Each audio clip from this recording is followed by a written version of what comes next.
Well, good afternoon and welcome to Working Lunch, the Slow Chambers weekly series where we connect with community leaders who are doing exciting things in our community. I'm Jim D'Antona, President and CEO of the Slow Chamber, and today we'll be having a conversation with the founders of Two Broads Ciderworks, Maggie Przybylski and Morgan Murphy. Since 2017, Maggie and Morgan have been turning local and heirloom fruit into distinct ciders that go far beyond those you may have seen in a Super Bowl commercial. In early 2020, they began to transform their warehouse into a tasting room, patio, and production area. With COVID bearing down, they switched to direct-to-customer sales, ran a successful Kickstarter campaign, and turned to community assistance programs and small business grants to persevere with their vision. With just a few more DIY projects for the tasting room, they hope to open the doors later this summer. I'm so looking forward to talking with them about their journey to opening the Ciderworks, learning more about the Central Coast cider scene, and all they are doing to provide an inclusive space for community to gather, especially those that identify as LGBTQIA+. Morgan and Maggie, thank you so much for being here. Hi, hello. Thanks for having us. Our pleasure. And as folks sit down to lunch, where are you zooming in from today? We're actually in our tasting room. Behind us is our production area where we make all of our cider. Fabulous. And is that eventually, Maggie, the spot where will be the tasting room? Yeah, so right now we're facing the patio on the opposite side. There's this really nice roll-up door to, what does this say, my right hand? And then to my left is going to be the bar area. Fabulous. Well, we're looking forward to that day. I'd love to start with a question that I, as someone who spent more time maybe in the wine world than with the beer or cider, was initially struck by. What are some of the basics of cider? Can you maybe share the non-scientific version of how it's made, Maggie, and maybe what makes it special? So it is apple juice. We get the apples, we crush them into juice, and we ferment them. And it's really very similar to wine. There's no heating involved. Well, I mean, okay, well, certain ciders, there is heating involved, but generally the brewing process has a lot more heat involved and the winemaking process does not. And our license is under the wine license. So really it's a lot like wine. Mm-hmm. And as far as apples are concerned, a lot of times ciders are made with blends of apples, but they can also be made with single varietal apples like wine. Yeah. Yeah, it's really cool. And, Morgan, maybe what initially interested you about cider and fermentation? Were you always a hobbyist, or was there something special about cider that caught your attention? Yeah, we started out as hobbyists. So we started out actually making beer, home brewing, and cider caught our eye in the fall. We used to travel, not very far, but to Sea Canyon, which I'm sure you guys are familiar with, but there's a lot of heirloom orchards back there. And that was our first experience of like heirloom fruit and how it could be, really interesting and different than, your standard store-bought apples. And we started fermenting some of the juice to make cider, which is what got us initially interested. And then I think traveling, so we traveled to Spain, France, and England, and kind of got introduced to their traditional ciders, which is where we kind of fell more in love with cider in general as like a thing that would be fun to introduce here on the Central Coast. Well, and Maggie, as you learn more and kind of tinker with the process, what pushed you to cross to home brewing, to starting your own brand? Did you have a plan, a strategy, or was it kind of just more jump into the deep end? Well, we always wanted to work for ourselves. And I think as we saw the hobby grow and we started to get more awards for the beer that we were making, that we kind of thought going professional was the next step. And so we tend to do a lot of research before we jump into anything. And that there's like, sometimes the research will slow you down a lot, but at the same time, you're also more prepared for what's ahead.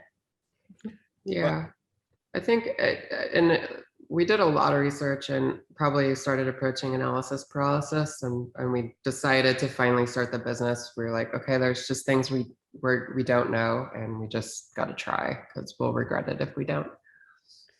Well, and thinking about it, obviously it sounds you were very thoughtful and pragmatic. As you said, you almost maybe got a little too far down that road, but were you always entrepreneurial? You know, were you the kind of children hustling lemonade stands growing up, or was it just something more kind of later in life thinking about?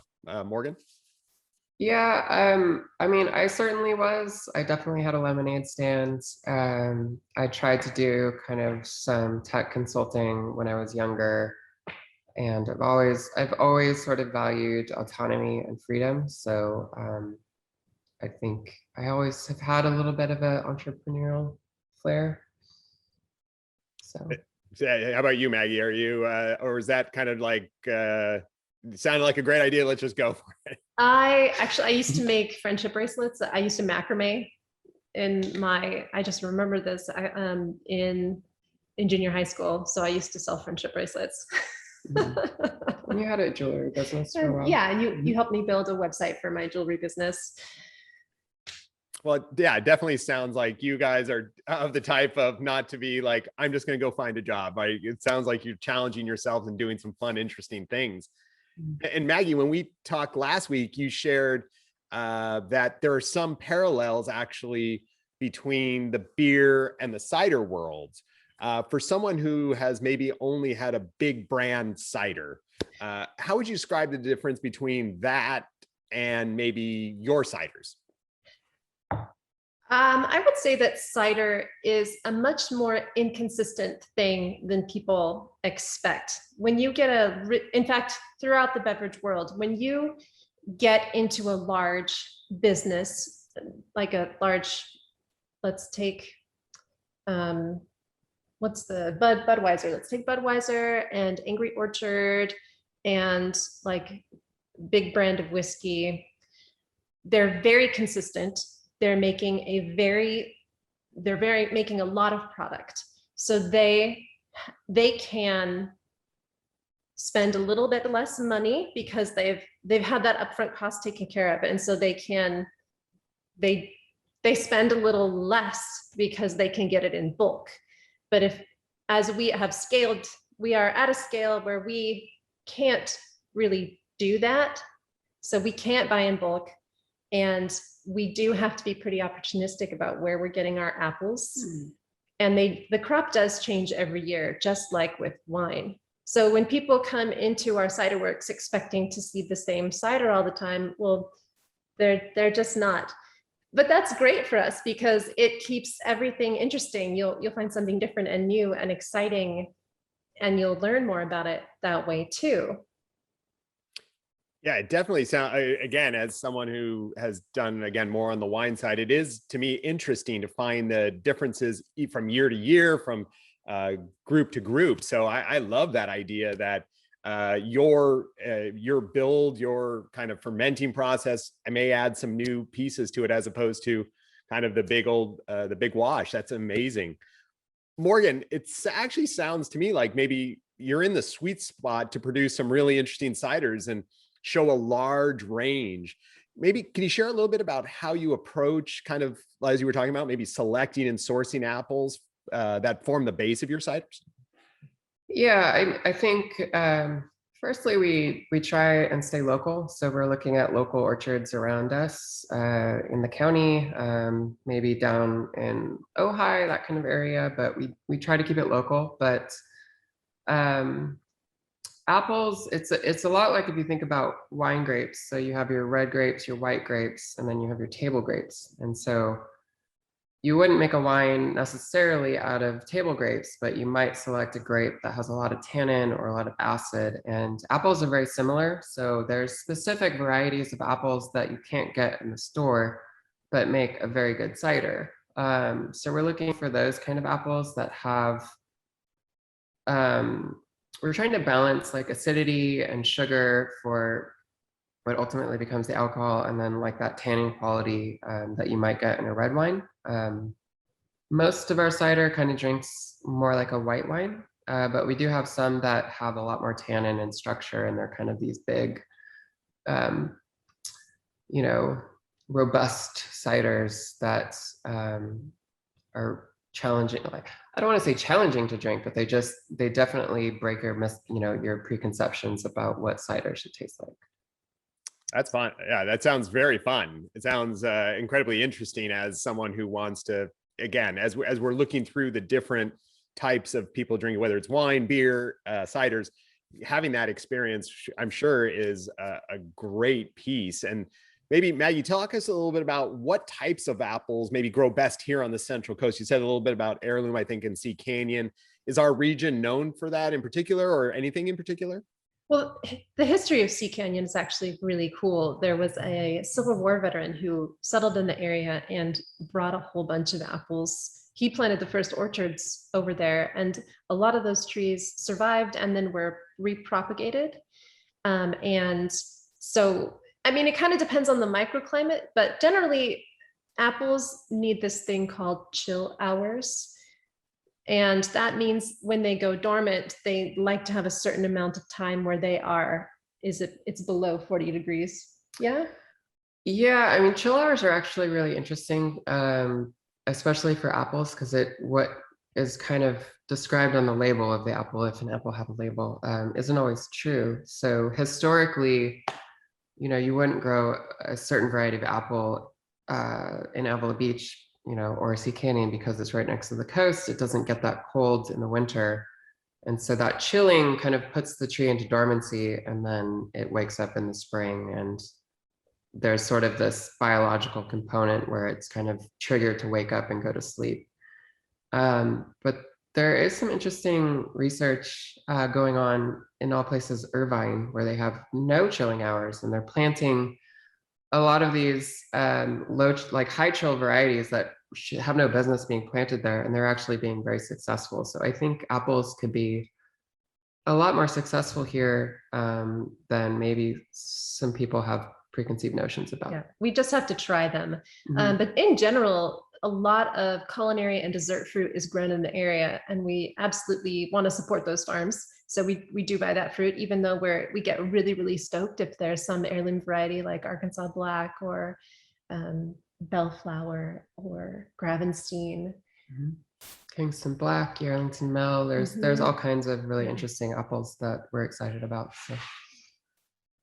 It's really cool and interesting, again, as someone probably who's only been to the store and know those, to hear about all these different types of apples and that they share some of those the grow patterns in certain areas. But really interesting to hear that you may actually be able to challenge some of those and get some different things growing in different areas. That's really exciting. And it sounds like, I'm one of those people who get really nerdily into apple varieties. Is there one in particular that you guys either love or are dying to try? I really want to work more with crab apples. I mean, we've had transcendent crab and dulgo crab that we can get locally that we've been able to play with.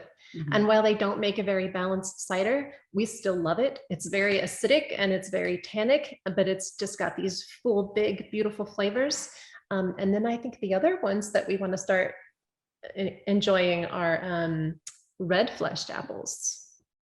Yep. Yeah, they're just sort of coming on the scene, but you cut it open into an apple. It's usually white or kind of a yellowy cream color. These apples have red flesh, and they're just super stunning. They make brilliant red juice, and it's a little trickier to preserve the color than it is in like a red wine. But they make really robust ciders, and they kick out like a ton of like really interesting like blackberry aromas and red kind of berry fruit notes. So they're just super interesting. It's again, this is I'm sure from the folks out in fact, I'm seeing posts on the Facebook like we really got to go try more of this, because this is so interesting to hear about kind of the build of these. Maybe if you, Morgan, if you could talk a little bit about how the local cider scene has changed since you first began. Is there, maybe the size, and is it a tight-knit community of folks doing this? I would say it's grown a lot. I mean, it's actually surprising to think about how many cideries we have on the Central Coast now that maybe you haven't heard of, but there's a lot of, you've got the bigger ones who've been around for a while. So you've got Tin City up in Paso, Bristol's in the Atascadero. I think Bristol's was the first one, and they make great stuff. That's, they're kind of trying to echo England, because Bristol, England is actually a great cider region, the West Country, as they call it. But it's still very tight knit. Everybody's very helpful. Like, we were just at a cider share across the street with Slow Cider, with a bunch of cider makers. And Go for Glen. Just sharing our cider and nerding out about it. So it's still very tight knit, and it's great. So you guys are literally in the same place, like you and Slow Cider are in the same like parking lot, right? Yeah, we can wave. Yeah, initially, like, they moved in and I was like, oh man, this is gonna be, what is this? But we're actually really excited because we're sort of creating a destination for cider. You come to our cul-de-sac and you've got 2 ciders, and there's another operator down the street who is kind of starting up. So we're trying to like name our neighborhood, like, the cider circle or something. I think it's a cool little aspect. We're gonna be a little destination. I think it's a great idea. I mean, you look at the wineries that go into like Tin City or whatever, they like build that power for each other. That is super exciting. Mm-hmm. Yeah, maybe Maggie, how would you describe your brand and products to someone you just met? Is there a kind of theme, a characteristic that runs through your ciders other than the amazing labels that are so cool? We generally like a dry style. We let our cider go all the way to the end without stopping it. A lot of people will stop the cider to make it sweet. We'll stop the yeast from working, but we generally like the balance a little bit more tart. It makes cider really food friendly, and a lot of we think that cider and food pairing is a fabulous thing to introduce people to, and so that's generally what we make. But we are so excited about different styles of cider that we just want to try to make everything. We're doing something not a lot of people do, and that's an ice cider. Ice cider is the only regulated cider in the US. We can't really call ours an ice cider because we don't have a natural freeze here, but we do freeze our juice into cubes in order to make an ice style cider. And that's the only sweet cider we make. Mm-hmm. Yeah, it's like a dessert wine. It's about 16%, which is pretty high for a cider. And it just has a ton of acid, ton of residual sugar. And it's like something you would sip for dessert. And it's just amazing. By putting it into the ice, is it somehow concentrating it? Is it, what does that do to it? Yeah, so what happens is water thaws before the juice. And so as you have this big, you can think of a big juice toad of cider that's frozen into a solid block, and you're thawing it over several days. And as it thaws, the concentrated sugars and flavors and acids they come off first because the water is staying behind as like a big ice cube. And so you're kind of drawing the water out of it, but you're getting all of the flavor. And if you know anything about wine, it would end up at like 28 to 30 bricks of your starting gravity, which is really high. And so as it ferments, the yeast eventually can't ferment it anymore. It just gives up because there's too much alcohol. And so you're left with kind of a really sweet, but highly acidic, highly flavorful juice or cider. How fun. That sounds amazing. Lots of fun. And in fact, in addition, like, as I was mentioning before, in addition to the science side and all the great work you're doing to create the juice and the beverage, it seems like you put a lot of creativity into your work. Where do you look for inspirations for things like naming your ciders? I know some of the great names I've seen, Kumquat May and Bearded Queen, and an homage to one of my favorite movies, The Princess Bride, with Mowage.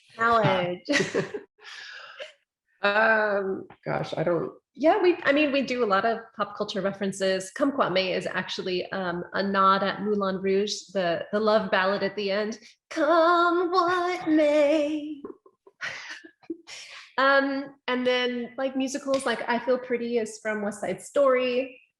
I guess there is a musical theme, which, we weren't starting out for, but it just sort of happened.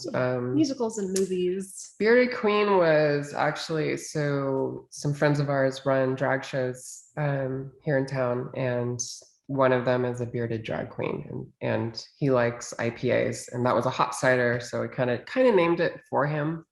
And it's just a fun name that kind of, some people are like, it's sort of like you give a man a purse and they kind of hold it out here, they're like, I don't know what to do with this, but it's for the brave. Be brave, drink Bearded Queen. It's fine, it won't kill you. That is so fun. And again, you're just hitting all my sweet spots. Love musicals, love all these things that you have, these pop culture references. Beyond just your customers, you've built strong relationships with other businesses in the Central Coast community. You talked about that. As you're just talking about the slow ciders, can you share a few that maybe you're excited about right now, Maggie? Yeah, so we have been working with Park 1039 to do a cider and charcuterie and cheese pairing. And we also work with Good Tides Bistro to pair some of her delicious pastries with a cider. And we have 1 week we offer the brunch pairing, and the other week we offer the picnic. And then we also use the proceeds from those sales to support local charities.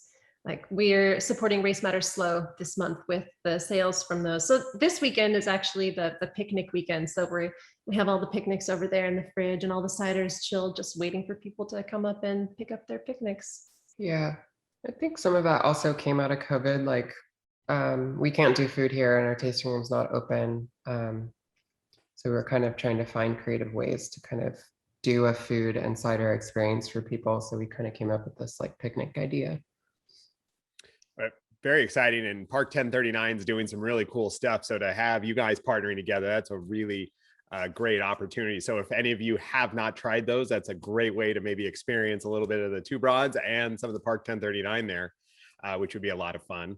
And I mentioned a bit in the intro that you're looking forward to open your new tasting room and to creating an inclusive space, especially for those that identify as LGBTQIA+. Can you tell us a little bit about how you approach other parts of your business, including maybe the art and your labels, in a way that also supports the LGBTQ community? Yeah, so these labels, we have two queer women who we buy art from for our labels. Sybil Lamb is out of Montreal, and we liked her book work. She wrote a book, and she also writes comic books and does book covers.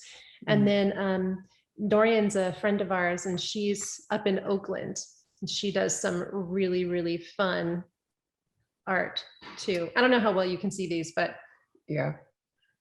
I know folks. As a general theme, like we're looking to showcase like different artists from either women artists or LGBT artists, either that we like or hopefully like eventually it'll evolve into like local artists that we can support. Yeah. But it's just a fun way to kind of connect with our community. Yeah, so the labels are one piece, and then when we do get open here, we hope to rent art from artists in the area so that they can eat too. An incredibly important part of our community that makes the Central Coast so wonderful is kind of the art community, and that's what we got to definitely do to support them. Again, so they can live and eat and do all the great things and keep our community great. There was a great question in our Facebook comments here. Just want to throw out is, do you taste a cider like you taste wine, or is it more of a beer taste? Like, again, in terms of tasting it, swirling around, getting some of those things, or is it kind of like, no, just drink it like you would anything else? I mean, I always want people to pour cider into I want people to pour beer into glasses. Every beverage should be poured into a glass, because if you're drinking out of a can, you're missing a lot of the experience, smell is very important to taste. So, we don't go crazy, but, just drink it, enjoy it. But you should, try and notice, what are you smelling? What are the aromas? Because that's kind of what gets us excited about it, is all the different flavors that are coming out. So yeah, I'd say as in like the judging piece, like if you were going to go to a contest and start judging cider, I'd say that you can kind of treat it like a wine, swish it around in your mouth, spit it out. Generally though, if you go to like a beer contest, they encourage you to swallow the whole thing, because of the way that changes the flavor all the way down your throat. I think really the full experience is going to be taking that full sip rather than spitting it out like you would at maybe a wine judging. And is in that piece, in that kind of tasting, is, as you said, pouring it into a glass, is that kind of getting some of that air into, is mixing, or and how it gets, it will taste different between the two? Yeah, I mean, you're gonna notice a lot more flavor if you put a cider into something like a wine glass. So that's kind of the other thing about our tasting room, is we are gonna have nice glassware for you to kind of drink the cider in. It's not going to be a jar or something like that. We put a lot of work into it, and we want you to enjoy it at its best. So that's kind of our approach. That's so fun to hear. Well, Maggie, when you look to the future, what do you hope Two Broads Ciderworks looks like and is doing in the next year? Well, hopefully this tasting room will be open. We've kind of put a lot of stuff on our plate this year, because we've also recently signed a lease for an orchard in San Luis Obispo. So kind of a lot going on for us in 2021, learning how to run an orchard and opening a tasting room at the same time. I'm not stressed out about it at all. Is that one of those where if you say it, you'll believe it eventually, or are you truly not stressed out about it? I'm trying to. We're very stressed out about it. One day at a time, right? Yeah, it was, so the orchard we'd always wanted an orchard, because it is hard to find kind of the cider specific varieties. So if we can grow those ourselves, that gets us ahead of the game. But the opportunity presented itself at completely the wrong time, but we couldn't turn it down. So we're going to make it work. It's super exciting to hear all the things coming in. Again, bless you for all the energy and effort you're putting into this. And I'm super excited to see kind of what comes up in the next year, next 5 years for you. I do want to make sure people can learn more about Two Broads Ciderworks. Where should they go to find out more? Well, I'm going to send everybody to our website, twobroadscider.com. We also have an Instagram and Facebook. I would definitely follow the Instagram and Facebook. We do have office hours, so if people want to come pick up bottles, I do publish those on Instagram in the stories section.